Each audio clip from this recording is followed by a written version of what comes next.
Ada seorang sahabat bernama Umair bin Hamam. Saya pilihkan nanti kisahnya karena sudah waktu duhur dekat. Umair bin Hamam ini teman-teman sekalian adalah salah satu sahabat yang sempat ikut di perang Badar. Waktu Nabi sudah atur pasukan, musuh sudah depan mata, ini tinggal pecikan takbir, perang nih. Sudah akan saling bunuh-membunuh.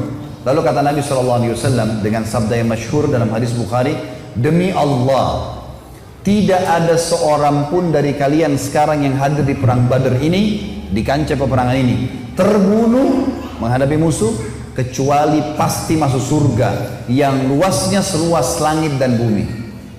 Umair ini, Ibn Humam, kebetulan lagi pegang 2 butir kurma di tangannya.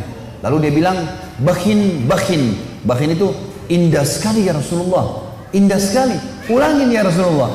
Kata Nabi SAW, demi zat yang ubun-ubunku dalam agama, maksudnya demi Allah, tidak ada seorang pun dari kalian di sini yang terbunuh di kancah peperangan sekarang ini, perang Badar, kecuali pasti masuk surga yang luasnya seluas langit dan bumi.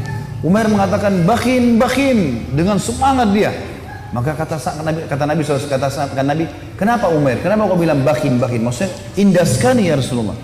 Kata Umair, ya Rasulullah, aku tinggal masuk ke medan perang ini, dibunuh oleh mereka orang-orang kafir ini, masuk surga tanpa hisab, seluas langit dan bumi. Kata Nabi SAW, iya. Kata Umair, itulah sebabnya saya mengatakan bakhin ya Rasulullah, saya akan kejar tuh. Baik, Umair ini rupanya dia manggil kurma, dia kunyah nih, sudah mulai pecikan tangan, Allahu Akbar, sudah mau saling nyerang nih. Umair makan dulu kurmanya, ada 2 butir kurma. Waktu dia lagi makan, dia bilang, wahai Umair, sesungguhnya kalau kau habiskan kurmamu ini, masih lama kamu dapat surga. Dibuang sama dia, dia maju berperang sampai terbunuh mati syahid. Lihat heroiknya sahabat ya, bagaimana mereka langsung menyambut apa yang disampaikan Allah dan Rasulnya. Kisah yang unik adalah kisah 2 orang yang bernama anak muda ini, Mu'adz dan adiknya Auf bin Afra. Ini teman-teman, Mu'adz ini umurnya 16 tahun, adiknya Auf namanya, ini umurnya 15 tahun. Ini masih belasan tahun ini. Bandingkan dengan generasi muda Islam sekarang. Azan aja belum tentu ke masjid gitu. Ini teman-teman sekalian ikut di perang Badar. Waktu ikut di perang Badar, Abdurrahman ibn Auf menceritakan kepada kita, mengatakan, waktu saya lagi lihat peperangan sudah akan berkecamuk nih, udah mulai mau berperang musuh, tiba-tiba ada satu orang anak muda 16 tahun namanya Mu'adz berkata kepada saya, kepada Abdurrahman bin Auf, paman, mana Abu Jahal? Kata Abdurrahman, kenapa kau tanya Abu Jahal? Kata Mu'adz, saya dengar dia orang yang paling suka menyakiti Nabi SAW di Mekah. Benar? Kata Abdurrahman, iya benar. Terus untuk apa kau tanya? Saya mau bunuh paman. Ini Abu Jahal ini saya mau bunuh. Kata Abdurrahman, baiklah. Kalau saya lihat nanti, saya akan beritahukan kau dia. Karena ini peperangan orang-orang lagi berkecamuk nih, kita belum tahu. Nanti kalau kelihatan saya lihat. Maka si Mu'adz nunggu di sebelah. Datang adiknya namanya Auf. Tanpa janjian nih, adiknya dia, umurnya 15 tahun. Datang sebelah tanya yang sama, paman, mana namanya Abu Jahal? Kata Abdurrahman, kenapa kau tanya? Saya dengar dia paling suka menyiksa Nabi SAW di Mekah. Benar? Benar. Untuk apa kau tanya? Saya mau bunuh paman. Kata Abdurrahman, baiklah, kalau saya lihat saya akan tunjukkan. Kata Abdurrahman, sementara 2 di kiri kanan saya ini sudah ada gemuruh-gemuruh suara orang sudah mau perang. Tiba-tiba Abu Jahal dari kejauhan kelihatan. Abu Jahal itu dari kepalanya sampai kakinya, kudanya juga sampai kakinya semuanya besi. Yang kelihatan cuma matanya saja.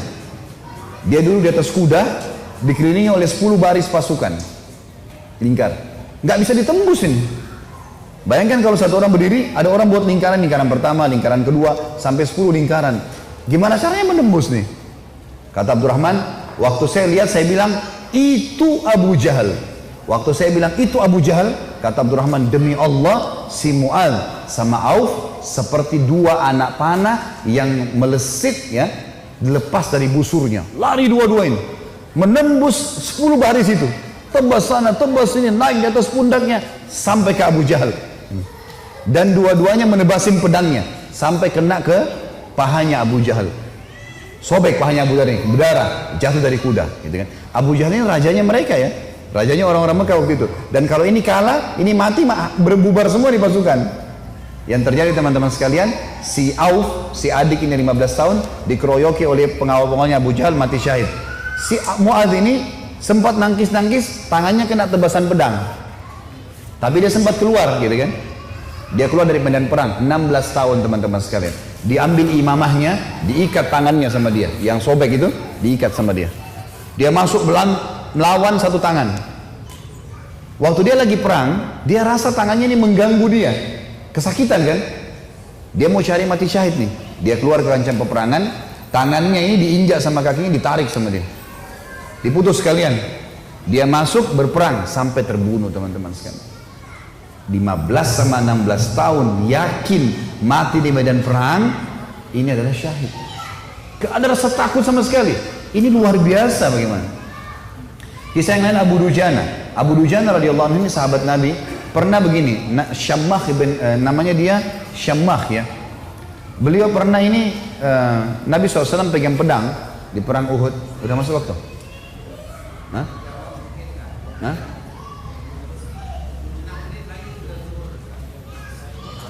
Terus? Maksudnya mau pertanyaan? Butuh tanya jawab atau materi nih? Nah?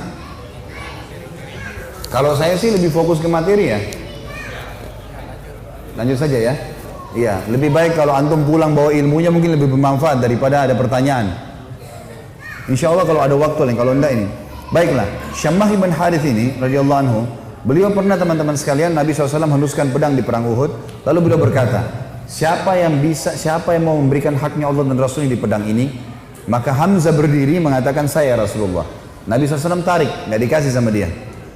Kemudian Nabi bilang lagi, siapa yang akan memberikan haknya Allah dan Rasulnya di pedang ini? Ali bin Abi Thalib berdiri, mau pegang. Nabi SAW tarik. Hamzah dan Ali ini terkenal pejuang kesatria Islam yang kuat gitu kan.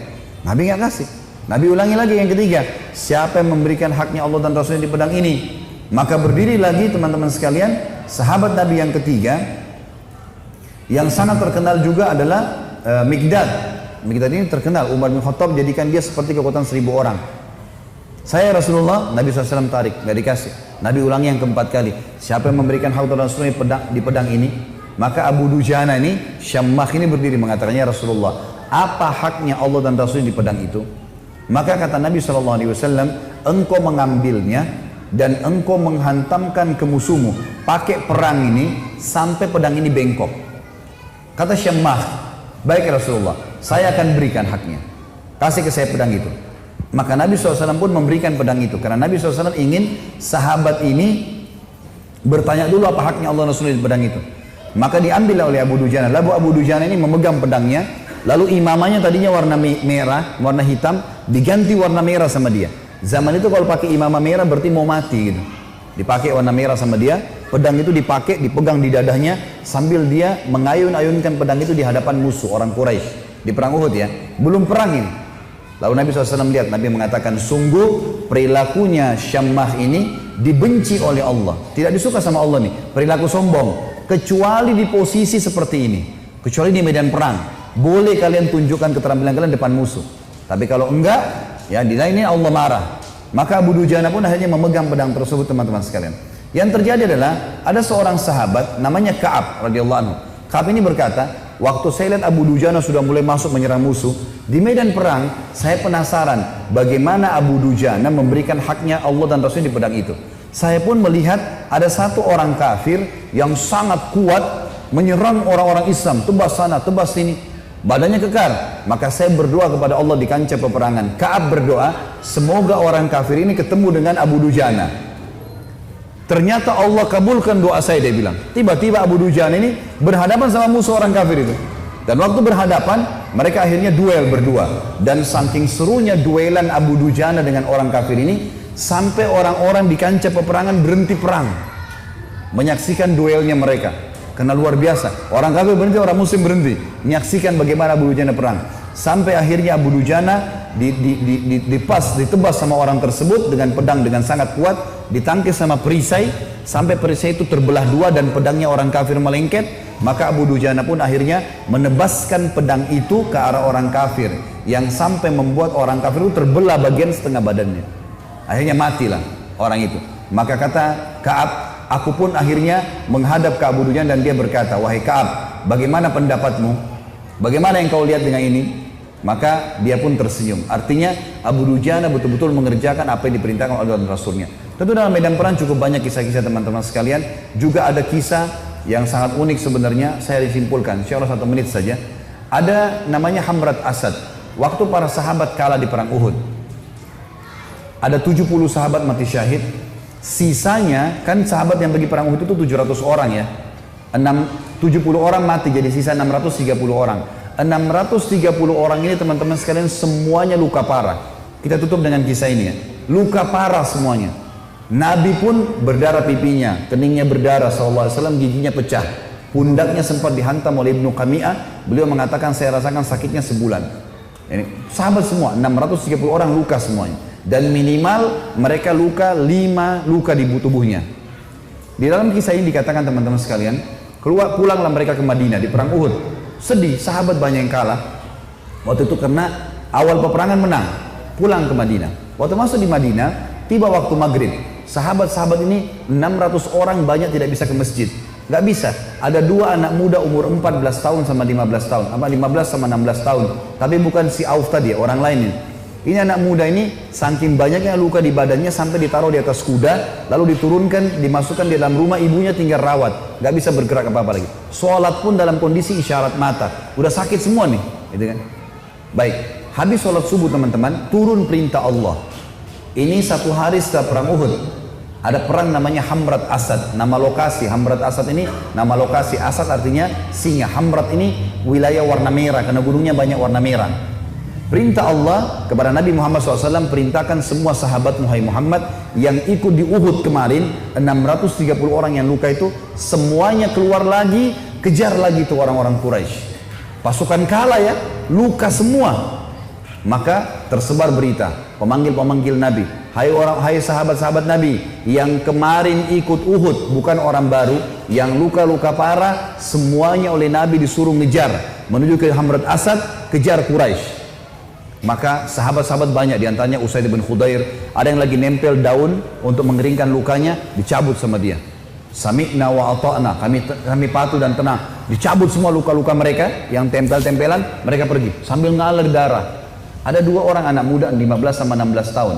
Ini di sini di riwayat tidak disebutkan namanya, yang tertidur di atas ranjang, ibunya ngerawat, sholat pun dengan isyarat mata. Waktu dengar ada orang teriak, wahai yang hadir kemarin di Uhud, semuanya tidak terkecuali telah turun perintah Allah kepada Rasulnya Muhammad SAW untuk mengejar Quraisy. Tidak 1 orang pun boleh tinggal di Madinah. Luka parah. Maka adik kakak ini bersebelahan tidurnya.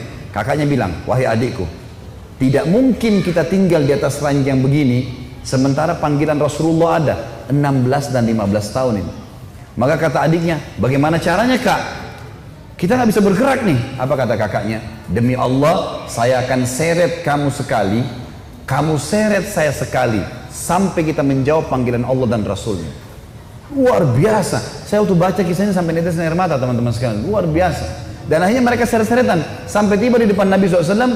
Ada yang berdarah, ada yang ini. Terutama 2 anak muda ini naik di atas kuda itu sambil diseret jalan ya. Waktu mereka diseret semua pada nangis lihat. Ini luar biasa orang ini. Dan akhirnya sahabat ini semuanya pergi ke sana. Pas Quraisy dengar 630 pasukan yang kemarin kalah, tidak ada orang baru yang datang, bukan tenaga baru cuma yang kemarin, mau berperang, Quraisy tidak berani kembali. Mereka takut, ini jangan sampai luar biasa nih, kok bisa sampai luka parah mau kembali gitu. Maka mereka tidak berani kembali dan tersebar berita kalau setelah kekalahan di Uhud, 1 hari setelahnya di Hamrat Asad, muslimin memenangkan peperangan. Dan ini mengobati luka-luka mereka. Tapi saksi bahasan teman-teman bagaimana mereka luar biasanya dalam mempertahankan agama ini. Allahu a'lam.